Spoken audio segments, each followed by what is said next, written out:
BSF এর বিরুদ্ধে দুই যুবককে আটক করে নিয়ে যাওয়ার অভিযোগ ঘিরে উত্তেজনা পশ্চিম ত্রিপুরার লঙ্কামুড়ার পালপাড়া এলাকায়।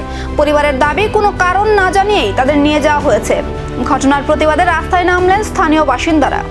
পরিবার ও স্থানীয় বাসিন্দাদের অভিযোগ, বাড়ির সামনে বসে কথা বলার সময় বাপন রুদ্রপাল এবং পঙ্কজ সরকারকে বিএসএফ নিয়ে যায়। অভিযোগকারীদের দাবি, প্রকৃত অপরাধীদের বিরুদ্ধে ব্যবস্থা নেওয়ার পরিবর্তে নিরীহ সাধারণ মানুষকে হয়রানি করা হচ্ছে। এই ঘটনায় ক্ষোভ প্রকাশ করে এলাকার মানুষ রাস্তায় নেমে সুষ্ঠু তদন্ত ও ন্যায় বিচারের দাবি জানান। তবে বিএসএফ এর পক্ষ থেকে এই অভিযোগের বিষয়ে এখনো কোনো আনুষ্ঠানিক প্রতিক্রিয়া পাওয়া যায়নি।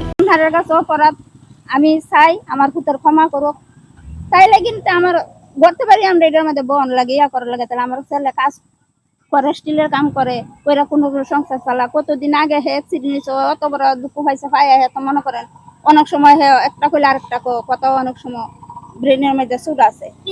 তাইলে গর্বের যদি আমরা না হইতেন, আমরা কেমনে চলুম, কেমনে খামু, বাচ্চা কাচ্চা আমরা কই যাবো? এভাবে যদি তারা হয়রানি করে দিয়েছে, তারা ইয়া যারা তারই ইয়া করবো, তারই কুদাইবো, তারই বকবো, তারই করবো ব্যবসা করে, তাহলে এটা কোনো কথা? এটাই আপনার কাছে আবদ্ধ।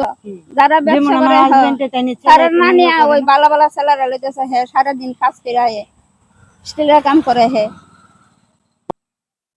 ঘটনাটা তো আমি গেছিলাম খেত, আমরা সবজি কাজ করি, আয়া দিয়ে আমার ছেলেরা লয়ে আসছে। তো আমি তো দৌড়াই উড়াই আমি গেলাম, আমি কিনে যাইতেছি, দৌড়াদৌড়ি করতেছি।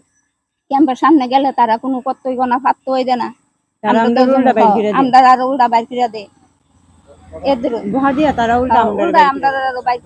আটকের প্রকৃত কারণ কি এবং বিএসএফ এর বক্তব্য কি, এখন সেই দিকেই নজর সকলের।